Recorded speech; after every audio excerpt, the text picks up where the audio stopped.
우리 삼교구의 헌신을 하나님께서 정말로 기쁘게 받으실 줄로 믿습니다.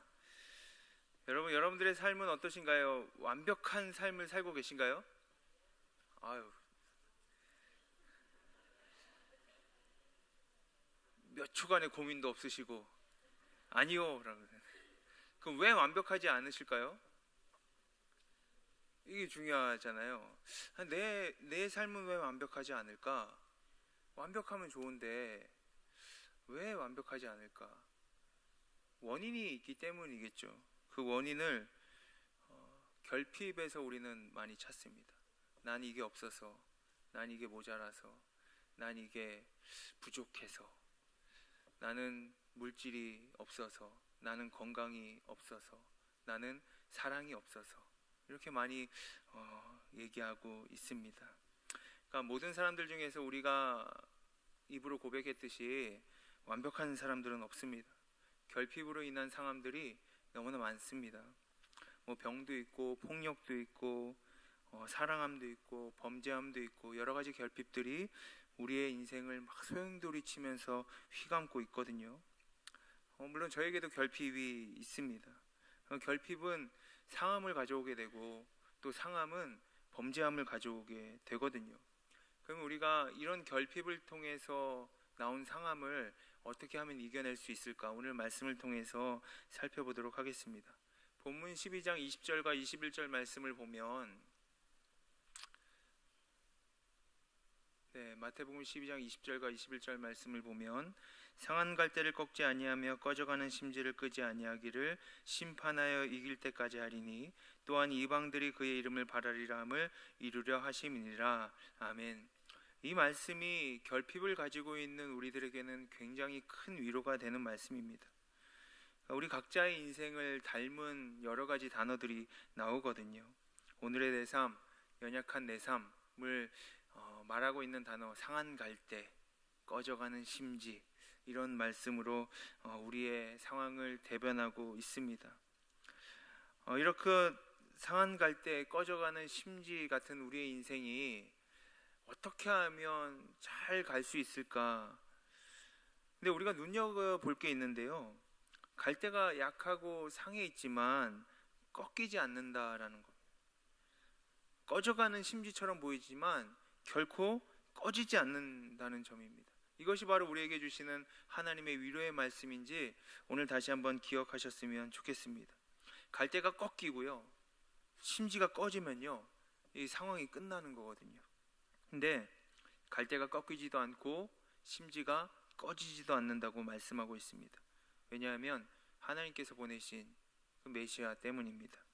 오늘 우리가 읽은 이 성경 말씀은요, 예수 그리스도의 오심에 대해서 예언한 이사야 선지자의 그 예언의 한 부분을 소개하면서 인용하고 있습니다. 이 예언의 말씀이 선포되던 역사적인 상황은 어떤 상황이냐면 남유다의 처지가 굉장히 어려웠던 상황이에요. 북이스라엘이 아수르에 의해서 이제 BC 722년에 멸망을 당하게 됩니다. 그래서 힘이 강해진 아수르가 남유다를 이제 호시탐탐 정복하기 위해서 노리고 있는 거예요. 그러니까 유다는 마치 해산을 해야 되지만 산모가 해산할 능력이 없어서 해산하지 못하는 것처럼 그렇게 힘이 없는 상황이었습니다. 그러니까 아수르가 쳐들어오기만 하면 남유다도 망하는 거예요. 그런데 하나님의 직접적인 개입으로 인해서 남유다가 소생케 됩니다. 하지만 이사야 선지자의 그 예언을 통해서 하나님께서는 남유다는 곧 망할 것이다 라고 예언을 하게 되고요. 하지만 하나님께서 메시아를 보내셔서 그 백성을 구원하실 것이다 라고 예언하신 말씀이 바로 이사야 선지자 이사야의 말씀입니다. 그러면 그 예수님이 누구겠습니까? 우리는 이미 다 알고 있죠. 바로 예수님입니다. 그러니까 그 예언을 인용한 부분이 오늘 마태복음 12장 17절에서 21절의 말씀입니다. 그러면 오늘 본문 12절의 말씀을 보면 또한 이방들이 그의 이름을 바라리라 함을 이루려 하심이라 라는 말씀이 인용된 원문을 보면요, 이사야서 42장 4절의 말씀입니다. 우리 이사야서 42장 4절의 말씀을 한번 다 같이 읽어보겠습니다. 시작. 그는 새하지 아니하며 낙담하지 아니하고 세상의 정의를 세우기에 이르리니 성들이 그 교훈을 앙망하리라. 아멘. 오실 메시아가 정의를 세우기에 이르리니라고 했습니다. 그러니까 우리의 상한 갈대가 있지만, 꺼져가는 심지가 있지만, 예수님께서 오시면 정의를 세우셔서 그것이 다시 상하지 아니하고 꺼지지 않는다고 말씀하시고 계시는 겁니다. 구약 성경을 보면요, 하나님은 정의에 대해서 굉장히 깊은 관심을 가지고 있음을 알 수가 있습니다. 고아와 가부에 대한 언급이 그렇게 많은 것도요, 그 시대의 가장 약자인 고아와 가부에 대한 하나님의 관심을 표현한 것입니다. 하나님은 공의로 판단하시며 불의를 결코 묵과하지 아니하시고 연약한 자의 호소를 들으시는 분이잖아요. 그러니까 이것은 예수님의 사역을 보면서도 너무나 잘 알고 있습니다. 예수님 연약한 자들을 돌보는 사역 하셨잖아요. 약한 자의 주님이셨고, 억울한 자의 주님이셨고, 가난한 자의 주님이셨습니다. 우는 자, 애통하는 자를 위로하셨고, 소외된 자의 편을 들어주셨고, 고난당하며 신음하는 자들, 상처 입고 병든 자들, 오늘 우리가 얘기하는 결핍된 자들을 예수님께서 안아주시고 소생케 하셨습니다. 무엇보다 중요한 것은요, 주님께서 그 상한 자의 모습으로 사셨다라는 사실을 우리는 중요하게 생각해야 됩니다. 왕이신 주님이지만 절대자로서 군림하지 않으셨다라는 것입니다. 이사야서 53장 말씀을 보면 주님은 완전히 상한 갈대의 모습으로 예언되어 있습니다. 그러니까 예수님 생애 전체를 보면 그냥 상한 갈대예요. 예수님 생애 전체를 보면 꺼져가는 심지예요. 실제로 여러분들 예수님 생각하면 어떤 광경이 생각나십니까? 십자가에 달린 그 모습이 생각나지 않으십니까? 온몸에 피를 흘리시고 가시 면류관을 쓰시고 손과 발에 못이 박히시고 신음하고 고통스러운 그 상한 갈대의 모습, 꺼져가는 심지의 모습이 바로 그 예수님이에요. 그러니까 이렇듯 상한 사람, 상처 입은 사람, 연약한 자로 사신 주님이기 때문에 우리는 더 위로를 받을 수가 있는 겁니다. 아무도 그를 귀하게 여기지 않았다고 합니다. 질고를 지고 슬픔을 감당하신 그 예수님이 바로 상한 갈대셨기 때문입니다. 상처투성이의 모습으로 십자가에 달린 그 모습이기 때문입니다. 세상의 악한 자들의 힘을 모아서 예수님을 죽이려고 달려들 때도 주님은 그들을 멸하지 아니하시고 완전한 약자의 모습으로 빌라도의 법정을 이리저리 끌려다니면서 조롱과 멸시를 당하셨습니다. 그 거대한 정치 집단과 종교 집단 앞에서 연약한 자로, 상처받은 자로, 꺼져가는 등불로 서 계셨습니다. 하지만 주님이 꺾이셨습니까? 꺾이지 않으셨어요. 주님은 도리어 세상의 모든 권세를 꺾고 사흘 만에 부활하셨습니다. 그렇기 때문에 상처 입은 사람의 모습으로 사셨던 주님이시기 때문에 누구보다도 우리의 슬픔, 우리의 질고, 우리의 고통을 더 잘 아시는 분임을 다시 한번 깨달으시기를 주님의 이름으로 축복합니다. 더 이상 내려갈 데가 없을 정도로 바닥까지 내려가셔 고통의 쓴잔 마시는 분이셨어요. 그렇기 때문에 주님 오늘도 여러분들에게 이렇게 말씀하시는 줄 믿으셨으면 좋겠습니다. 내가 널 안다. 내가 너의 고통을 안다. 내가 너의 상처를 안다. 내가 너의 결핍을 안다. 디베라 호숫가로 돌아간 베드로가 굉장히 낙심돼 있었습니다. 제자로서 실패했다고 시리에 빠져 있었어요. 그는 상한 갈대고 꺼져가는 심지였습니다. 세상의 관점에서 보면 벼랑 끝에 선 사람의 모습이에요. 모든 것을 다 던진, 그물과 배를 다 던진, 그리고 예수님을 따랐던 그 제자의 모습인데 예수님을 잃어버린 그 모습이 얼마나 상한 갈대고 꺼져가는 심지겠습니까? 그런데 그 문제 많은 베드로에게 예수님 다시 찾아오시거든요. 동이 트기 전에 갈릴리 해변에 숯불을 피우시고 조반을 먹이시며 베드로의 인생에 심지를 다시 켜주셨습니다. 상한 갈대가 꺾지 않게 다시 세워주셨습니다. 바로 이것이 곧 복음입니다. 그럼 우리에게 상한 갈대와 같은 심정이 있다라고 할지라도, 꺼져가는 심지 같은 심정이 있다라고 할지라도 그것을 세워주고 다시 그 심지에 불을 켜주는 가장 기쁜 소식은 무엇입니까? 바로 복음입니다. 하나님은 당신의 공의대로 모든 것을 판단하시는 분이시죠. 그러므로 우리는 힘들고 어려워도 불의가 아니라 하나님의 진리에 굴복하며 살아가야 됩니다. 왜요? 하나님께서 오셔서 정의를 행하시고 우리의 호소를 들으시고 우리의 연약함을 치료하실 것이기 때문입니다. 그럼 하나님의 관점에서 정의는 무엇입니까? 구약에서 말하는 정의는 무엇입니까? 바로 모든 것을 본래 자리로 되돌려 놓는 것을 말합니다. 갈대는 반듯해서 옛날에는 자로 사용을 했대요. 그래서 그 갈대는 기준을 얘기하고 있습니다. 성경을 우리는 캐논이라고 얘기합니다. 캐논은 자, 기준이라는 뜻입니다.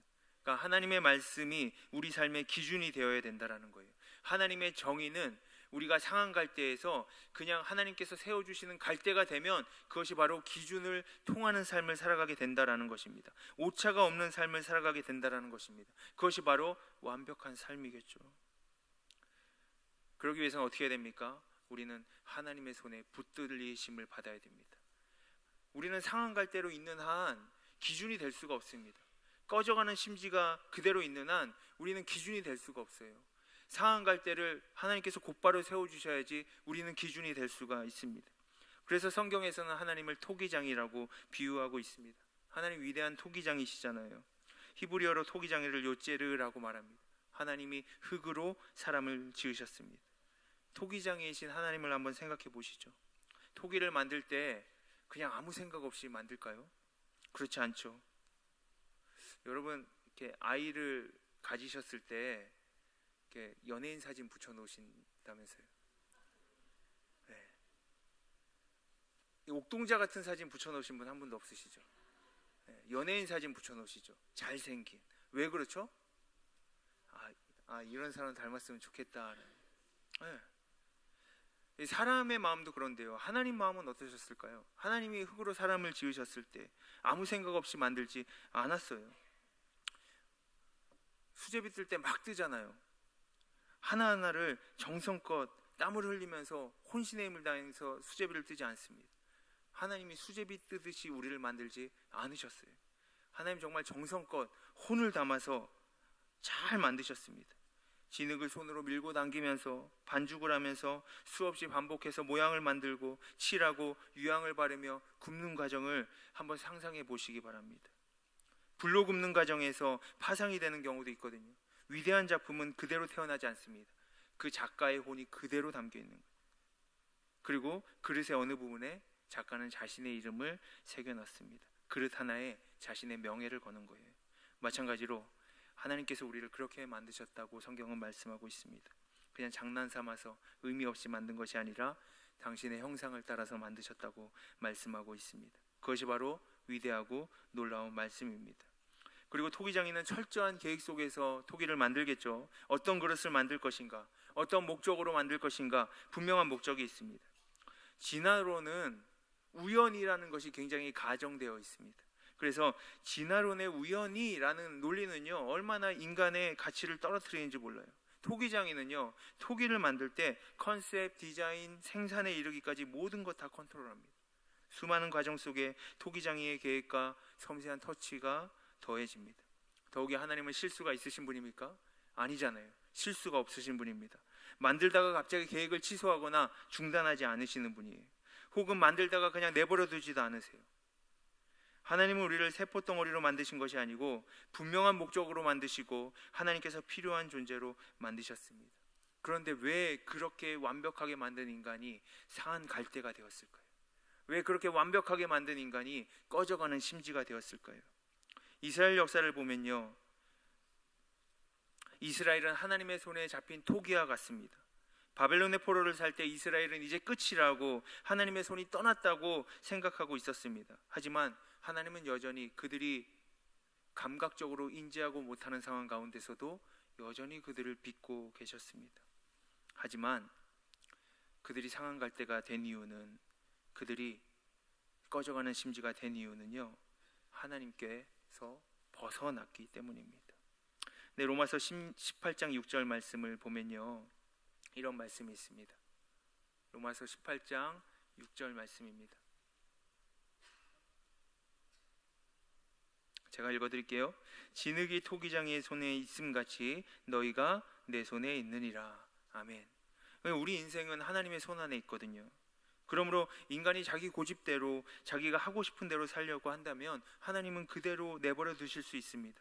왜요? 모든 것은 토기장이의 입장에서 달려 있으므로 우리는 하나님이 하시는 일에 수동적으로 따라갈 수밖에 없잖아요. 중요한 것은 토기장이의 손길에 안에 있는 우리의 반응입니다.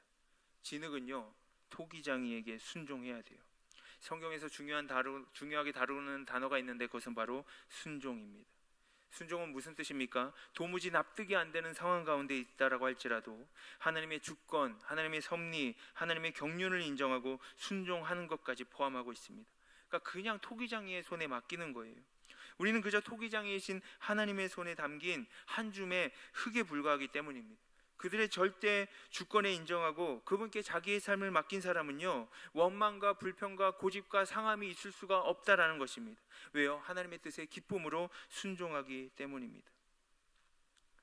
그런데 하나님의 말씀하시는 정의가 왜 파괴되었을까요? 사람들이 왜 상하게 되었을까요? 사람들이 왜 결핍을 보게 되었을까요? 그것은 하나님 뜻에 맡기지 않고요, 자기 고집대로 살기 때문입니다. 이사야 45장 9절 말씀을 보면요, 다 같이 읽어보겠습니다. 시작. 질그릇 조각 중 한 조각 같은 자기를 지으신 이와 더불어 다룰진대 화 있을진저. 아멘. 화 있을진저라는 말은 그것을 매우 심각하게 여기다라는 그런 뜻입니다.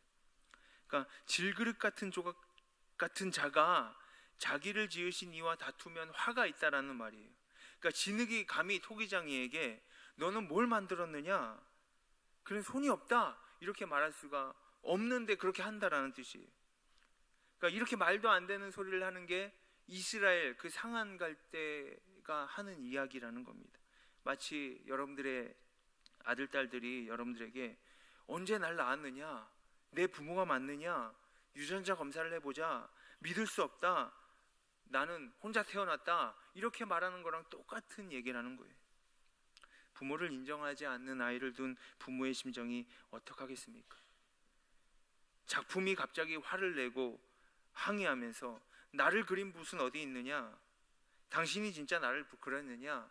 도대체 왜 이 모양으로 그렸느냐? 내가 원하는 그림은 이게 아니다 라고 하면 정말 어이가 없는 이야기죠. 근데 이스라엘 민족이 그렇게 하나님에게 대했다라는 겁니다. 근데 돌아보면요, 우리의 상처, 우리의 아픔, 이런 것들은요, 하나님의 손을 벗어났을 때, 벗어나려고 할 때 다 생기는 거더라고요. 하나님의 뜻을 벗어나 내 마음대로, 내 고집대로 살려고 할 때 인생의 모든 상처가 만들어지는 거예요. 그러므로 상처의 원인은 무엇입니까? 불순종이에요. 내가 내 인생의 주인이 되려고 하는 것, 내가 내 인생의 주권자로 살려고 하는 것이 바로 불순종입니다. 내 인생은 내 의미대로 할 수 있는 것이 아무것도 없어요. 왜요? 우리는 토기장이의 손에서 태어난 토기이기 때문입니다.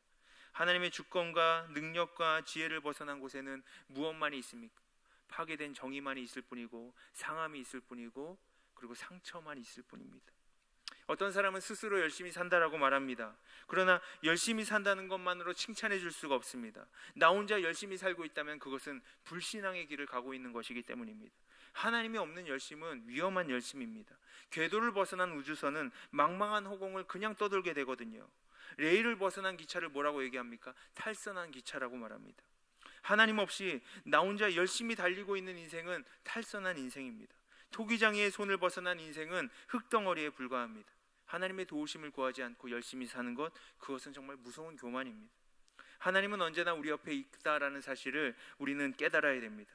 지금도 하나님은 부지런히 물레를 돌리고 계시고 있습니다. 하나님은 한 번도 이스라엘을 그 물레에서 내려놓지 않고 빚어 가셨습니다. 지금도 하나님은 우리를 그 물레 위에 돌려놓고 계속해서 빚고 계십니다. 어느 날 어떻게 하다가 지금의 내가 된 것이 아닙니다. 내 인생에 나는 수많은 우여곡절이 있었지만 그 속에는 하나님의 열심이 있다는 사실을 꼭 기억하시기 바랍니다. 그 하나님의 열심이 인생을 이루어진다는 사실을 꼭 믿으시기 바랍니다. 저절로 만들어지고 저절로 구원받은 것이 절대 아닙니다. 어쩌다가 여러분들이 은혜를 받아서 이곳에 있는 것이 아닙니다. 지금의 내 성품과 모습은요, 하나님이 수없이 물레를 돌린 그 결과물이라는 사실을 우리는 꼭 깨달아야 됩니다. 여러분들의 삶을 자세히 보십시오. 하나님의 손길이 닿은 무수한 흔적이 있지 않으십니까? 우리는 지금도 작품이 되어가고 있습니다. 어떤 때는 내가 원하지 않아도 일이 일어날 때가 있습니다. 작품이 되려면 진흙이 수없이 내쳐져야 되거든요. 떼었다 붙였다 하면서 진흙 덩어리를 수없이 물레에 돌리거든요.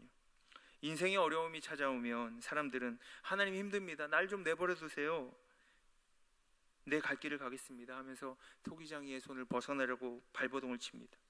그런데 그러면 좋은 작품이 될 수가 없잖아요. 진흙은 토기장에게 어떤 항변을 할 수도 없습니다. 하나님의 주권을 인정하고 나의 삶을 맡기는 것밖에 할 수가 없어요. 어떤 때는 인생이 꼬이는 것 같고, 내가 생각한 모양대로 돌아가지 않는 것 같고, 내 인생에 피해를 주는 것 같고, 망가뜨리는 것 같은데, 하나님은 그렇게 하는 사람을 용서해 주라고도 말씀하고 계시고, 그렇게 하는 사람에게 화평하라고 말씀하십니다. 손해를 보고 있는 것 같은데 하나님은 긍휼을 베풀라고 말씀하고 계십니다. 또 어떤 때는 답답하도록 응답해 주지 않을 때가 있습니다.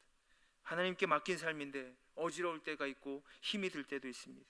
고통스러울 때도 있고, 포기하고 싶을 때도 있습니다. 이전보다 더 어려운 일이 미래에 생길 수도 있습니다. 도대체 어디까지 맡겨야 되는지 생각할 때도 있습니다. 근데 그럼에도 우리는 맡겨야 됩니다. 왜요? 우리는 토기이기 때문입니다. 그래서 하나님께 내어 맡긴 삶은 순탄하지는 않습니다. 작품으로 빚어지기 때문입니다. 만일 아무 일도 일어나지 않는 편안한 삶을 기대하신다면 우리는 그냥 진흙덩어리로 남아있으면 편합니다. 아버지 집에서 사랑받고 사는 것이 요셉의 목표였다면 요셉은 위대한 꿈을 꾸지도 않았을 겁니다. 그토록 우여곡절이 많은 인생이 되지도 않았을 겁니다. 하지만 요셉의 인생은 꼬여도 단단히 꼬였잖아요. 하나님께서 요셉의 인생 가운데 물레를 계속 돌리고 계셨고, 요셉은 거기에 순종했기 때문입니다. 현기증이 날 만큼 빠르게 돌리고 계셨음에도 불구하고 요셉은 묵묵히 돌았고 하나님께 따지지도 않았습니다. 우리가 요셉에 대해서 배울 점은 무엇입니까? 바로 돌리시는 그 하나님의 손길이 있음에도 불구하고, 거친 손길이 있음에도 불구하고 반항하거나 원망하지 않았기 때문입니다. 왜 그렇습니까? 요셉은 그가 가진 결핍에 주목하지 않았기 때문입니다. 요셉은 그의 인생을 꼬이게 만든 그 환난을 주목하지 않았기 때문입니다. 단지 그의 인생을 주관하시는 하나님의 주권에 주목했기 때문입니다. 물레에 자신을 맡겼기 때문입니다. 어지러워도 하나님께 딱 붙어 있었기 때문입니다. 그런데 돌아가던 물레가 멈추는 순간이 꼭 옵니다. 바로 그때 기가 막힌 명품이 탄생하는 것입니다. 만일 요셉이 자기 집에서 채세 곳에 만족해서, 아버지 사랑에 만족해서 그곳에서 그냥 살았다면요, 그의 인생은 명품 인생이 되지 못했을 겁니다. 아름답고 멋진 그릇이 되기란 간단하지 않잖아요. 모세라는 사람도 마찬가지죠. 미디안 광야에서 40년 동안 완전히 버림받은 것 같이 완전히 파손된 그릇처럼 살았습니다. 잊힌 흙더미처럼 숱한 세월 비바람 맞으면서 내팽겨치듯 그렇게 살았습니다. 그런데 그 중에서도 하나님은 계속해서 물레를 돌리고 계셨잖아요. 그의 인생을 곧게 빻고 다시 빚으셔서 명품 인생으로 다시 만드셨습니다. 하나님은 70년 동안 바벨론이라는 그 물레 안에 이스라엘을 집어넣고 계속해서 돌리셨습니다. 불순종하고 반항하고 우상을 숭배했던 잡다한 것들 다 깨뜨리시고 이스라엘을 다시 정교하게 만드시는데 70년이 걸리셨습니다. 때로 하나님께서 필요에 의해 시키시는 그런 훈련들이 있습니다. 하나님께서 관점에서 봤을 때 필요 없는 훈련은 없습니다. 하나님의 주권 밖에서 일어나는 일들 결코 없습니다. 때로 억울하고 도저히 납득이 안 되는 일이라고 할지라도 하나님의 주권 아래에서 일어나고 있다는 사실을 믿어야 됩니다. 그것이 바로 상한 갈대가 다시 세워지는 방법이고, 꺼져가는 심지가 계속해서 불이 붙어 있는 방법입니다. 토기장이신 하나님께서 부지런히 오늘도 우리의 삶 가운데서 찾아오시고 물레를 돌리고 계십니다. 내가 아무리 좋은 흙이라도 소용이 없어요. 하나님의 손에 맡겨져야 됩니다. 하나님의 높으신 경륜에 내 인생이 사로잡혀야 됩니다. 내 생각이 중요한 것이 아니라 하나님의 생각이 더 중요한 것임을 우리는 인정해야 됩니다. 왜요? 우리는 하나님의 손에 붙들린 사람들이기 때문입니다. 지금도 이곳에는 여전히 하나님께서 물레를 돌리고 계시고 하나님의 초대가 계속되고 있습니다. 성경의 중요한 메시지 중에 다시 본래 것으로 돌아오다라는 정의를 대변하는 그 선지자의 유명한 말이 있는데, 바로 여호와께 돌아오라라는 그런 메시지가 있습니다.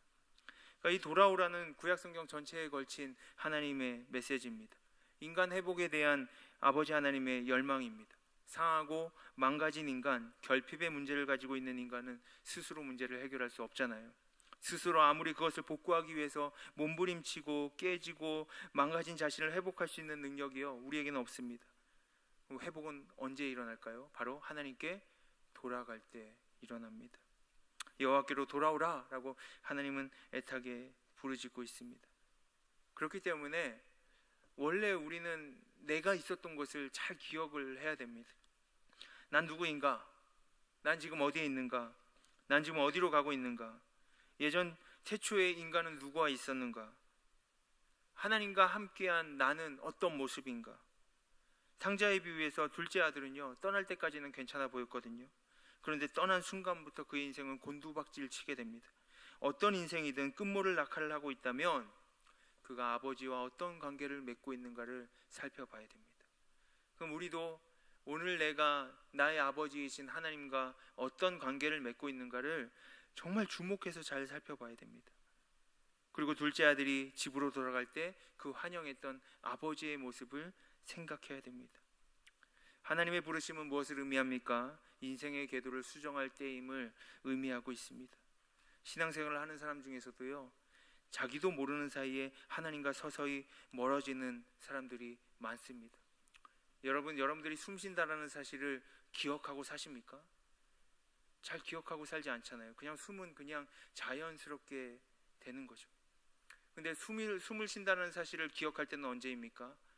달려간 다음입니다. 뛰어간 다음이에요. 그럼 여러분 영적인 숨을 쉬시는 것을 항상 기억하고 사십니까? 잘 그러지 못해요. 왜요? 육체적인 숨쉬기도 잘 기억하지 못하는데 어떻게 영적인 숨쉬기를 잘 기억하고 살겠습니까? 그러면 영적인 숨쉬기를 의도적으로 기억할 수 있는 방법은 무엇입니까? 하나님께로 달려간 다음엔 우리는 의도할 수 있습니다. 숨을 들이쉬고 내쉬는 영적인 숨쉬기를 잘 기억하기 위해서는요, 우리는 하나님께 달려가야 됩니다. 말씀을 마치도록 하겠습니다. 역대하에서 하나님께 말씀하고 있습니다. 7장 14절 말씀인데요,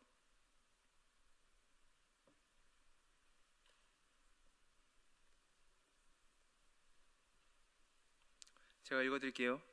내 이름으로 일컫는 내 백성이 그들의 악한 길에서 떠나 스스로 낮추고 기도하여 내 얼굴을 찾으면 내가 하늘에 듣고 그들의 죄를 사하고 그들의 땅을 고칠지라. 아멘. 상한 갈대가 어떻게 고침을 받을 수 있을까?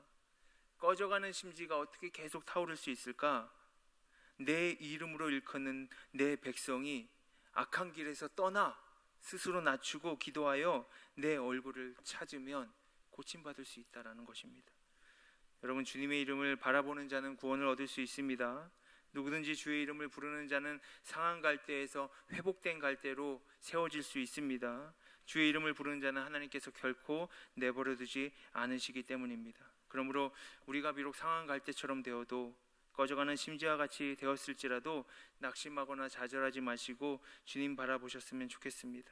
그러면 주님께서 여러분들의 상처를 싸매 주시고 다시 회복해 주실 줄로 믿습니다.